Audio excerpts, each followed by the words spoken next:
If we don't take care of the animal kingdom, we are destroying ourselves at a rapid rate.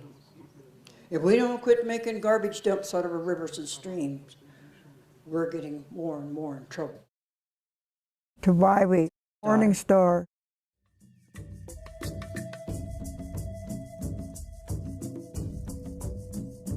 Getting people to understand that we've got to do a more sustainable way of existence to be able to survive on this planet.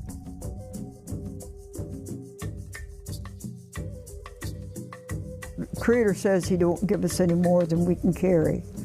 And I believe that through all of us, that we are spiritual healers and medicine women, that we have something to offer the world. We have peace and love in our hearts. We want to start a new history with peace and love in our hearts throughout the world. And I feel like, you know, we're going to start this new history because, as I say, yesterday was history and tomorrow's a mystery and today is our gift.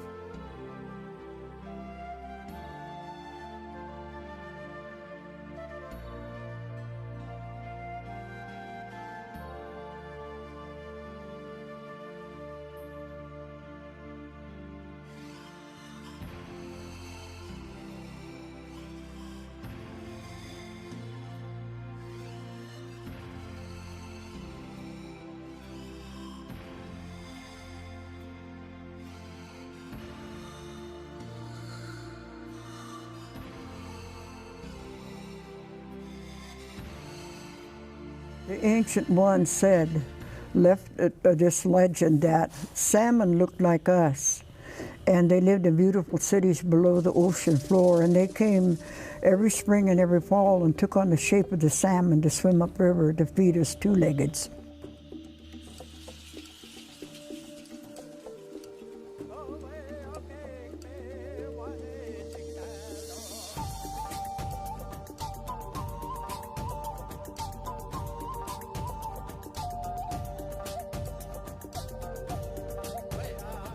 When she comes back, she fights hard to come back to where she was born. And when they do, they go on upriver and they slowly die. And what scientists found out not too long ago was that the flesh, as it fell off, was a lot of the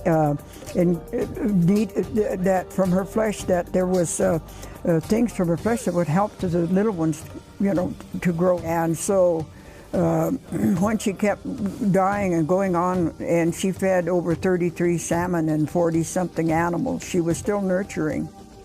And so it, to me, is a wonderful thing that how they fight so hard to come home, you know.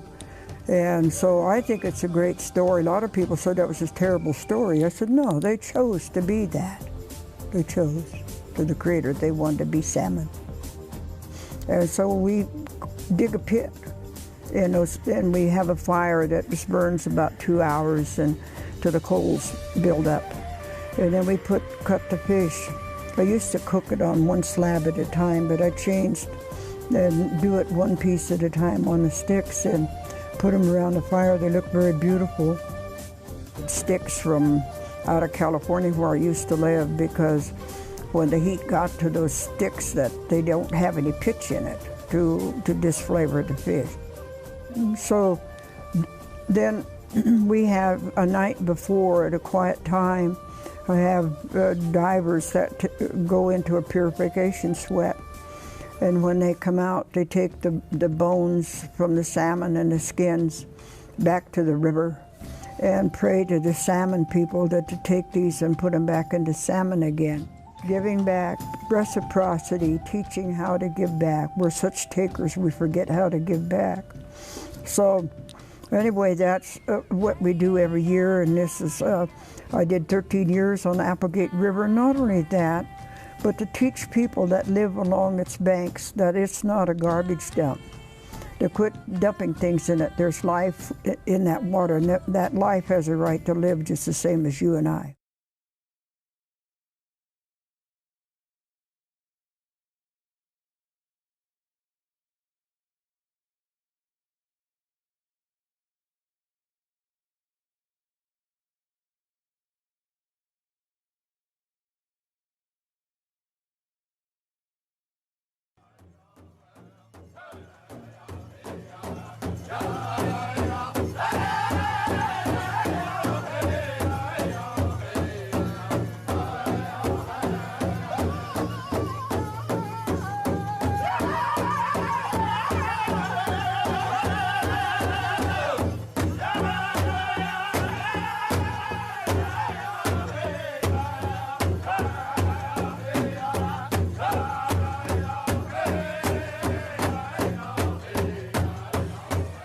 She said, "And we don't know what you've done, but there was more salmon than we ever heard of in the river."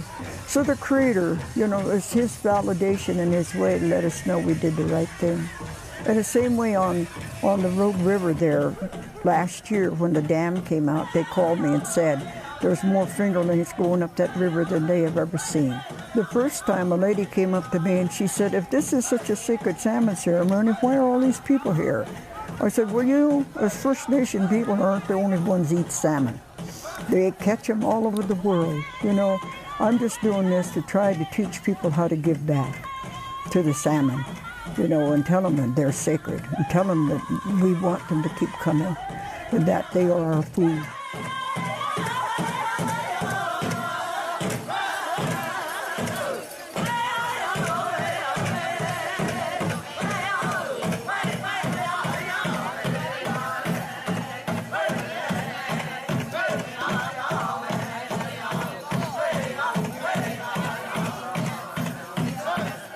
My people, there's 6 chiefs in my background. My grandfather was the first elected chief of the Confederated Tribes that I am a member of.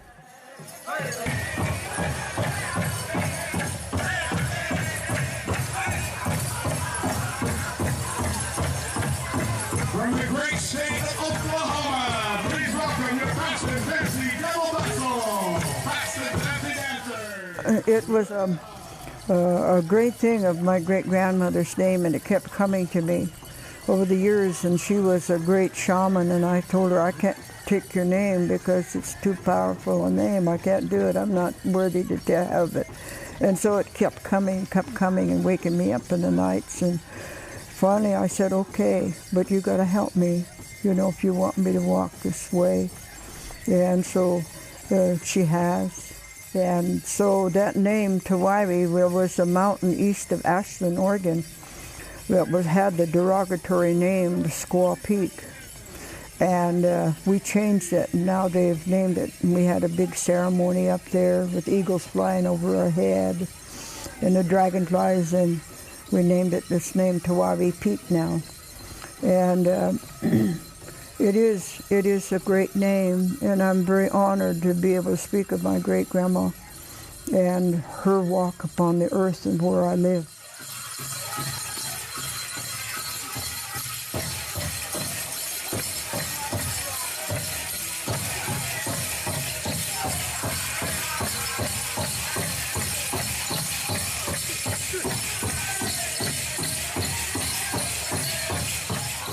I loved my gram, and she's the one who introduced me to the sweat lodge when I was a little kid. And she'd take us up there, and they called me Susan Applesauce because I liked apples and applesauce. And she'd say, "Come on, Susan, we'll go up to the house." And she'd go up there and get a fire going, and we'd go down by the creek, and she'd bring in a bucket of water with one of the huckleberry branches that she'd dip in there and sprinkle on the hot rocks, and I'd sit in there. And she taught me how I should pray because my mother was very ill. And so my grandma was a precious thing in my life. And I'm so glad that you mentioned her, because I feel like her presence right here, right now. And she used to work and take care of the priest and take care of the church. And but anyway, I always said that if someday I die, that if those nuns in our church, they were mean to us kids. And my brothers were altar boys, and they'd slap us around and pull our hair and pull our ears and hit us, and they'd talk about heaven. And I said, well, if there's such a place, then probably I won't have any trouble getting there, because they were mean to us.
I am alumni from Southern Oregon University, and I was drawn to there because that was a land where my people all were born, just north of Grants Pass. And so I just stayed walking on those indelible footprints.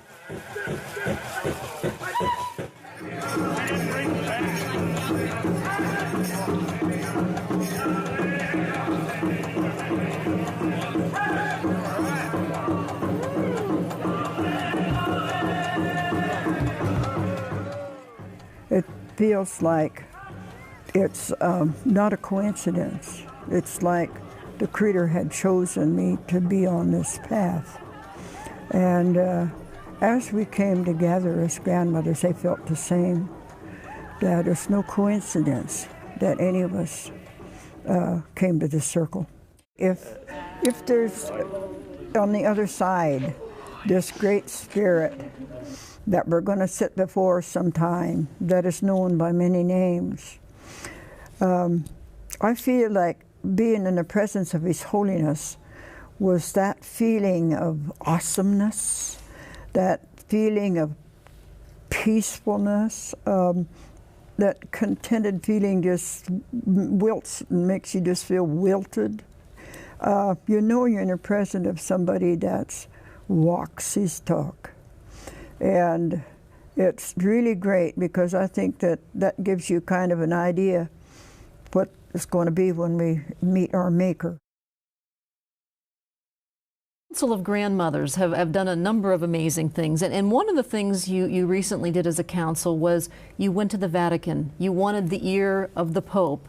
You went there with a letter asking the Pope to rescind or revoke a 15th century edict that was called the Doctrine of Conquest. And you refer to this as the enabling doctrine because it resulted in the decimation of Native Indians.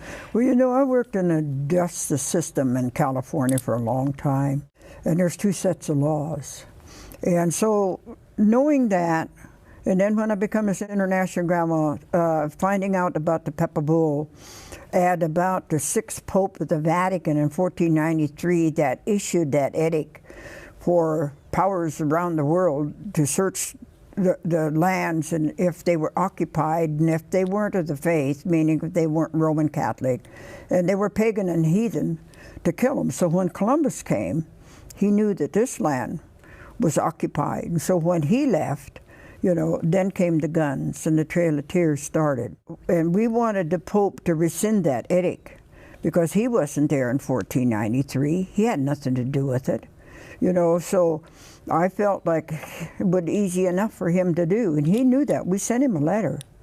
And to rescind that edict, I said if he would have done that, it would have put a feather in his cap and lifted the stigma over the Catholic Church today and give us justice and us indigenous people around the world. And it would help indigenous people everywhere because, you know, they look at us as still second-class citizens, and it's not right, you know. It's not right, the treatment we have. I say that the history of the First Nation people in this land is the biggest disgrace in history of our people here. And I think it's time that maybe people could understand that. And when we went to Spain too, all the people over there were so gracious, and they kept apologizing to us of Spain's involvement to this land. And I told them, thank you very much, but I said, let's just do a new history. Let's set a new paradigm, you know, let's do a new history with peace and love. And that's our mission of our grandmas, to have peace and love throughout the world.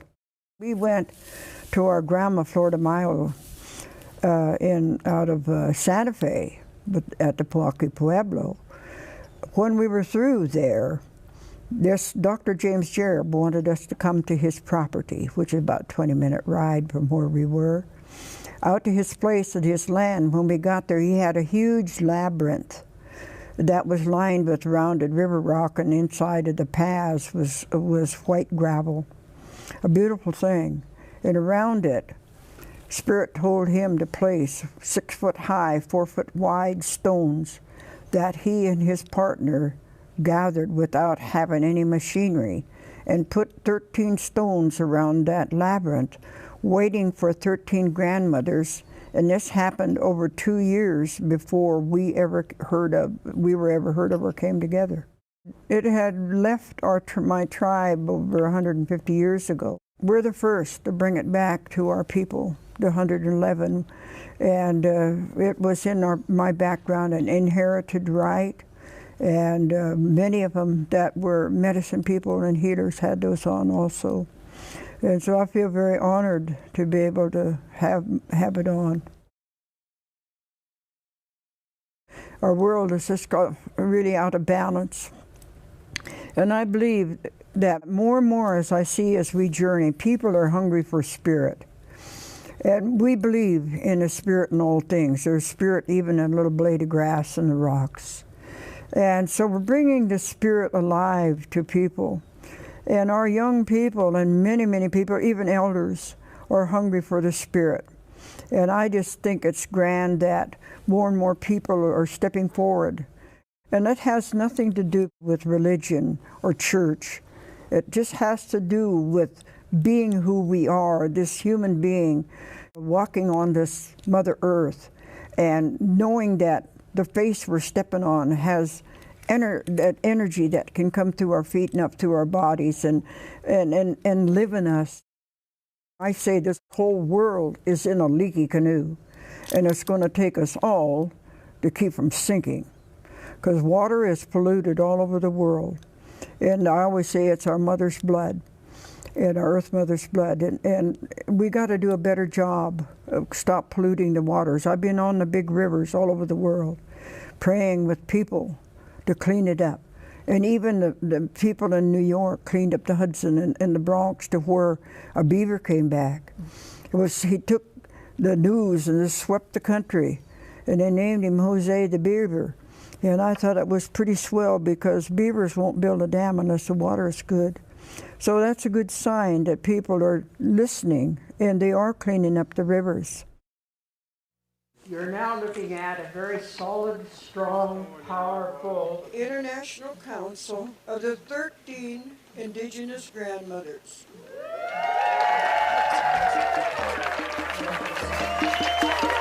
Grandmas are the hope to the world, that there is going to be a change. Like my tribe had me come up about 5 years ago to a place called Carver, Oregon, out of Portland, to pray for the 2 pairs of condors that they brought back.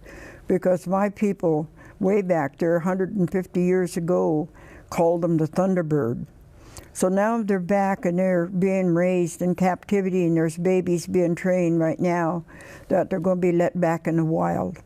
And so I believe, like the Mayan people say, when the condor meets the eagle, which they prophesied between 2011 and 2012, and I believe that there's going to be a great change with people, with our land. People are becoming to be more sustainable. People are caring about about the water, because all humans are water babies.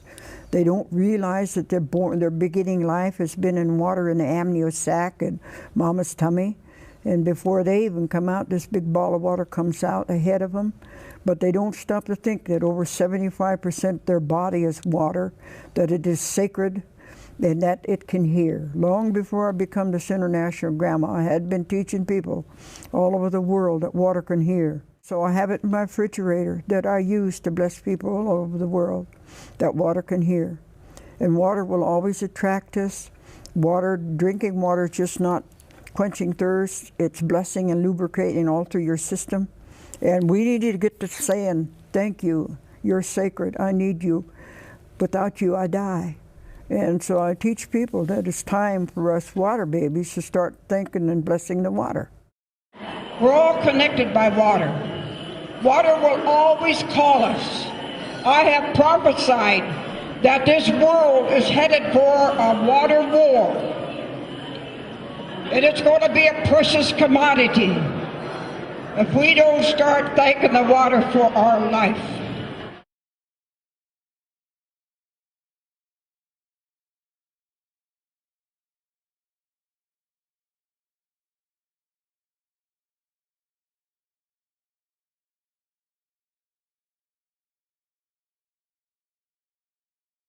We are the wisdom keepers of our people. And I think that that knowledge needs to come forward, not only out of us 13 grandmas, but all grandparents have that knowledge. And I say, children, quit putting your grandparents out to pasture. They've got all this knowledge, and it needs to come, you know, forward and spoken about. And so I feel great about that, because we do have a lot of knowledge for all the years we've been on Earth Mother, and it needs to come out. And we are the givers of life, and I think that that honor and that respect is in all of us grandmothers, and they too stand out in their communities where they live, and they are these leaders, and I think it's a wonderful thing that we're empowering women of all ages to stand up. I pray to God that I am walking my talk upon this Mother Earth, that I can leave them a legacy of respect, of sacredness and honor as a great, great, great, great, great grandmother.